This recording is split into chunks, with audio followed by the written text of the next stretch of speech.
So we are going to talk about internal family systems therapy through telehealth. And to discuss this topic, I'm really glad that we have Sam Johnson with us today. Sam is a licensed professional counselor in Pennsylvania, and he provides a lot of different therapy styles for his clients. He provides IFS, internal family systems therapy, but also EMDR and progressive counting and trauma art narrative therapy, seeking safety, brain spotting, and tapping. So he really utilizes a lot of different therapy models in his private practice. So Sam's private practice in Pennsylvania is 4C LTD, and those are letters. So the number 4, the letter C, LTD, and his information will also be in the details. And he works with couples and families and individuals. He's also a clinical supervisor. So Sam, I'm so glad that you're able to, be a part of this and help us understand providing internal family systems therapy, which I know a lot of therapists love. They find it very helpful, how to make that change to providing those services through telehealth. So yeah, just to start, I was wondering, how'd you get started in telehealth? What was the shift? Was it because of the pandemic or was it prior to that? What's your story with that? Yeah, well, first of all, thanks for inviting me to do this interview. I never never miss an opportunity to talk about IFS actually. But yeah, I was doing telehealth. There's a meme that is so funny. It's in my head. It's like this pretty hipster dude, and it says doing telehealth before it was cool. So I was already on the bandwagon prior to the pandemic. I didn't do a lot of it, of course. I think clients were a little hesitant before as well. But I think it's a valuable additional tool in your arsenal, just like any other service. So yeah, I started early. Okay, and what prompted you to get started early? Just thinking it's a good add-on, good option to provide, or what prompted you? I I think that as well as I know one of the early clients that I had moved away, and it was a college student that I'd been meeting with regularly, and we experimented some, back in the wild west of telehealth, I think, and it inspired me to say, well, I do live in a rural area, and providing some of these unique services that you discussed at the beginning. Um, uh, not everyone where I live is necessarily well versed in the treatment modalities that I'm providing, but there are people that want to use them, and sometimes they don't live right where I live, if that makes sense.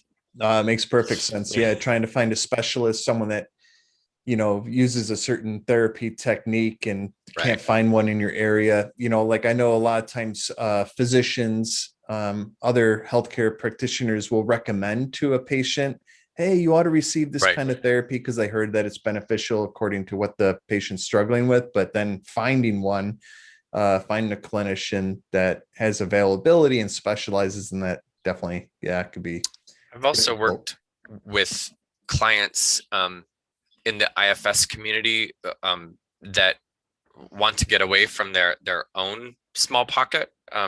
So uh, not that other therapy modalities don't do this, but there's a real emphasis for doing your own work in IFS. So I have received a handful of clients as well who are IFS therapists themselves, and because I do live more rural, I'm less known in their communities, so that tends to happen too. Yeah, that definitely makes sense. So it kind of provides some confidentiality and a Right. safe space for them to explore their own stuff. Yeah.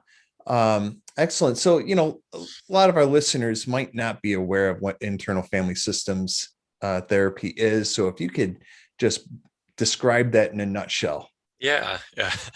So, one of the best ways to describe it is working with your own parts. One of the hallmarks that I believe is true of IFS and other models, but IFS is it's inherently non-pathologizing. We would tend to say the term you have a part that depresses you versus having depression. You have a part that causes you to be anxious, etc. So it's inherently non-pathologizing, and I guess another way of thinking about it, and this is where the name internal family systems comes in. So we like to think of it as our own internal family, and we have a leader, and that is the capital S self. Um, and that is the hallmark that sets IFS, we believe, apart from other parts oriented systems, because there are other ones out there.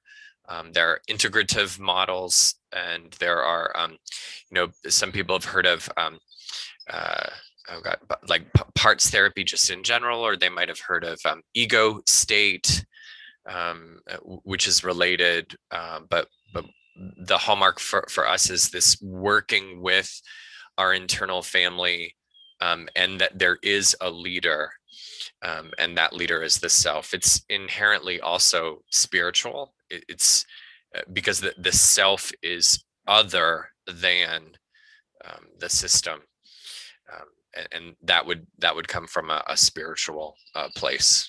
We believe that the self is inherently spiritual.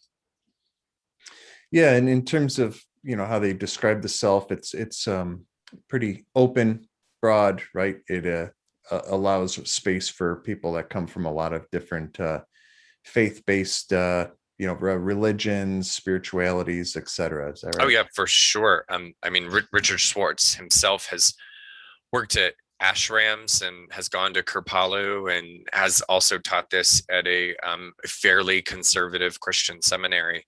And he is ethnically Jewish, and there's a component of um, faithful practicing um, Jewish community as well. So yeah, it's very open. So you just language, you have to do a little translating, right? But like Christians might language this as Holy Spirit. Buddhists might think of it as no self. And I mean, those are at least the two that pop into my head, first of all. And then there are, of course, those that have no faith based or spiritual component, and might think of it as the universe or Mother Nature, etc. That they're energy connection. So Yeah, excellent. And so what have you found helpful with providing IFS therapy through telehealth, and how have your clients found it helpful? yeah, yeah. And I love this question, and it's one of the reasons I really relish doing this interview with you, because I think it also is inherently designed, and it wasn't designed for telehealth, but it's inherently workable with telehealth. Because the truth is, a good bit, and not for everyone, but a good bit of IFS therapy, we call it going inside, where you're checking and listening and noticing your own system in your own body. And tons of people do it with their eyes closed anyways. So, I mean, you can be anywhere in the world and do this work and connect with yourself. And if the person is more at home and more comfortable and more safe and um, calming in their own environment versus having to drive to an office if they're stressed and rushing and rush hour traffic or potential anxiety concerns. It's inherently designed to be useful um, in a telehealth setting, I would say.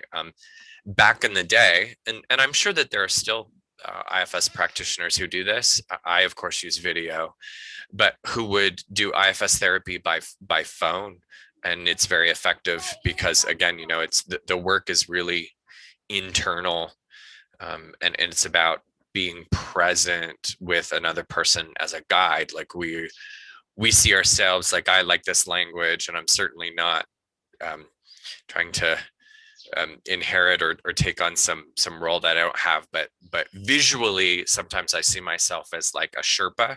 I'm just the guide or the trail guide for the other person's system, and you can do that anywhere.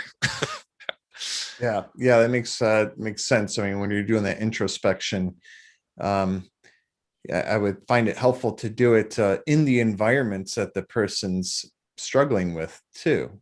Right. Have you found that to be the case? Like if if their home or workplace or something like that is triggering certain parts of them that's not being so helpful, getting in tune with that in the environment that's triggering them. Is that a piece of it? A great therapy answer, right, is coming up. So it depends, right?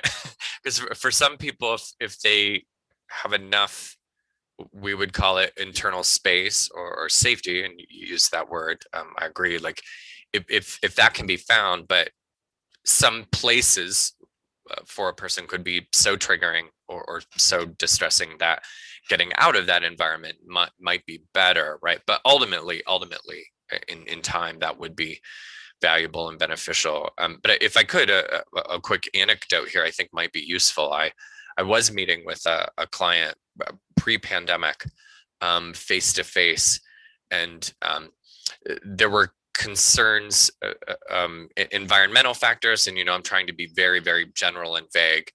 Environmental factors, and also just some presence factors with me, and the work was significantly improved.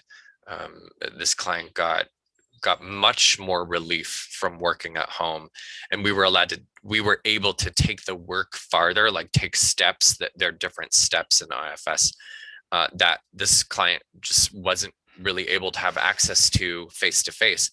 Now, vice versa, I've also worked with clients who find it less valuable because we talk about self-presence and energy, and some people can feel that in telehealth, and some people feel it more when you're face to face. So unfortunately, the answer is it depends.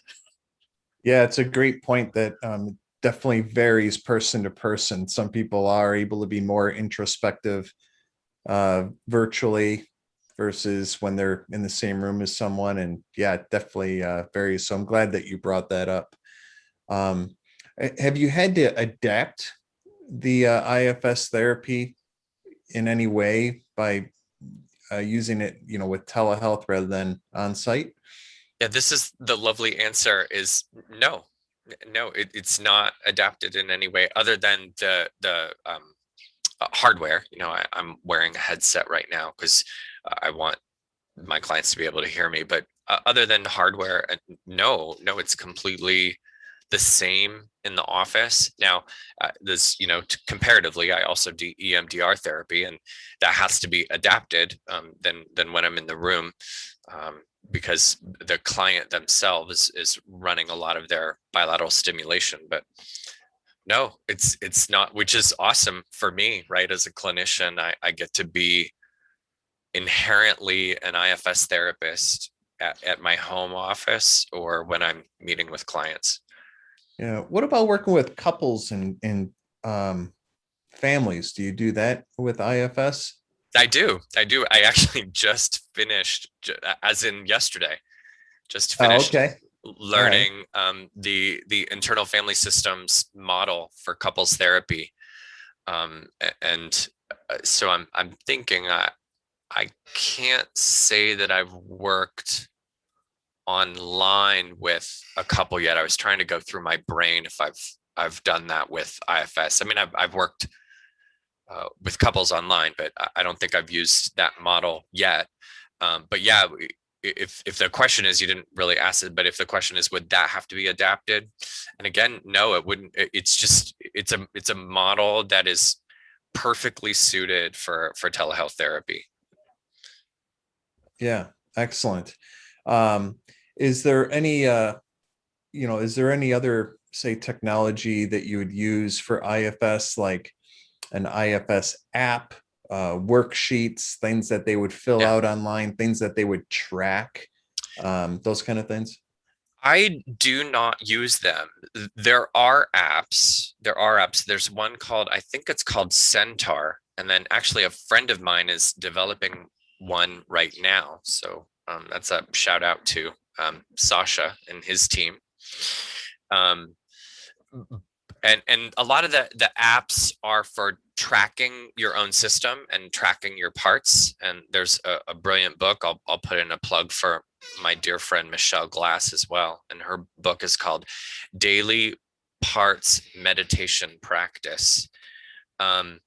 So that book is a workbook, but I'm just I just have, I guess I'll say I have a part that resists um, aids, and they're of course useful for clients. I totally understand that, but there's a part of me that sort of just says we're fine without those. I'll have to think about that in my own system, but certainly no app would be necessary. But they are out there. They are available. Sorry, my phone rang for a second. Yeah, so the apps and stuff like that, telehealth, could help with convenience with some Right, people. So, right. like, have you heard that from clients? Like, have they told you that, wow, this is great that I was able to connect with you because I've been finding it hard to find time or so forth. Another thing I'm curious about in regards to that is the time frame of sessions. And psychotherapy, typically it's 45 minutes or an hour, but sometimes with a parts check-in and getting some guidance on this, I would imagine it doesn't always take that long. So I was wondering if you vary your time with clients, and how have you heard telehealth specifically kind of overcoming barriers or providing access or convenience? Mm. Yeah. So I'll start with the access and barriers question. Um, One of the access and barriers questions in IFS is it has exploded recently. So there's an explosion in interest both in therapists and in potential clients. So there's just an access issue. So there are people out there like worldwide that are thinking about how do we bring this service to people that might not have access to an IFS therapist. So again, there are some books out there. What one is, I think his last name is Early. I hope I'm saying that right. I might have to look that up again. But there's a self-guided parts workbook, and then there's a Facebook group, a Facebook page, and I'm sort of blanking on the name of that one right at the moment. But that's the one that my friend Sasha is actually involved with. I think it might be like self parts. But anyways, so there is this interest, like how do we bring this service to more people? Literally right now, it's a lottery system to get trained because I mean literally the second a training goes live, it's instantly filled up. I've heard between 2 and 3,000 people are trying to apply for them at any one time. So it's an access issue. So that there's these needs to do the work and find other avenues, and the apps can help. And these books. I mean, there are tons and tons of stuff on YouTube that you can find. You can find therapists doing it, and then the IFS homepage itself, which is ifs-leadership.org, I'm pretty sure. No, Institute, IFS-Institute.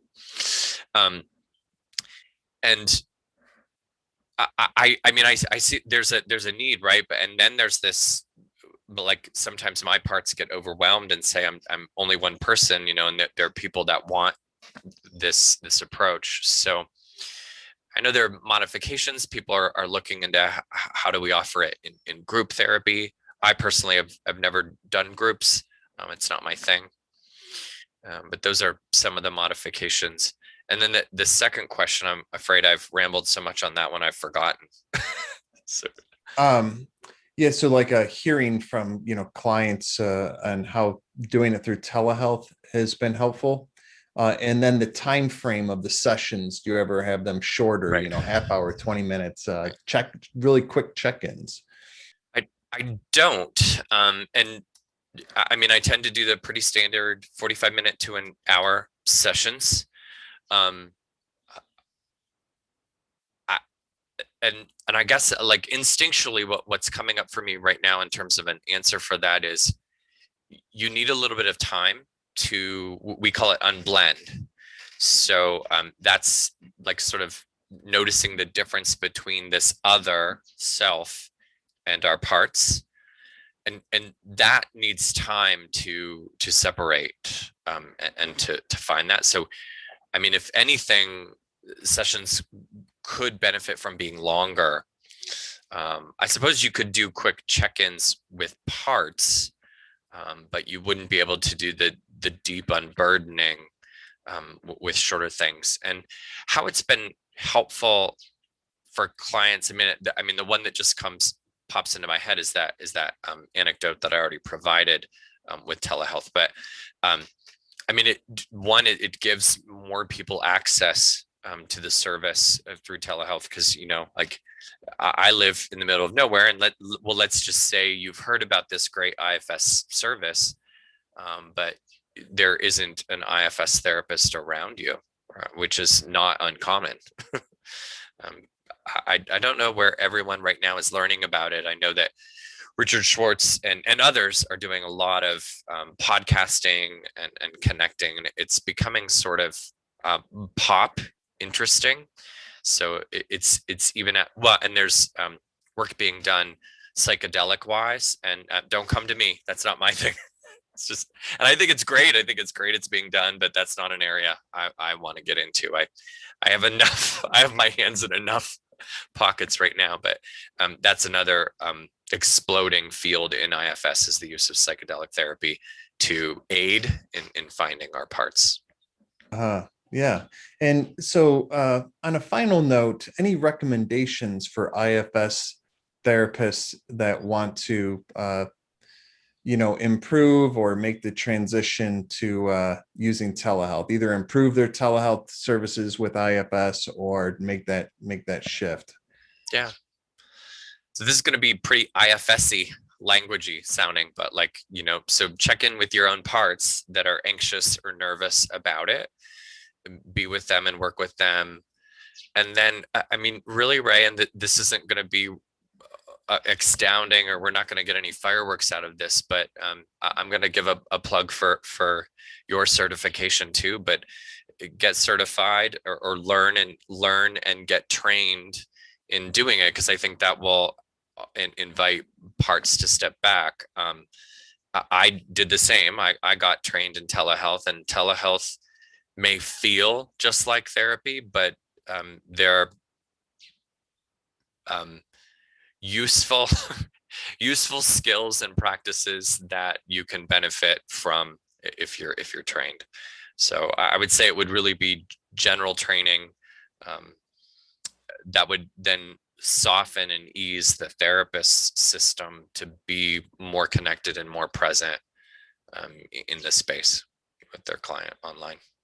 Excellent. Yeah. Well, thank you so much. And you provide clinical supervision. I do. You provide therapy, so people can reach out to you, both therapists, and those seeking treatment.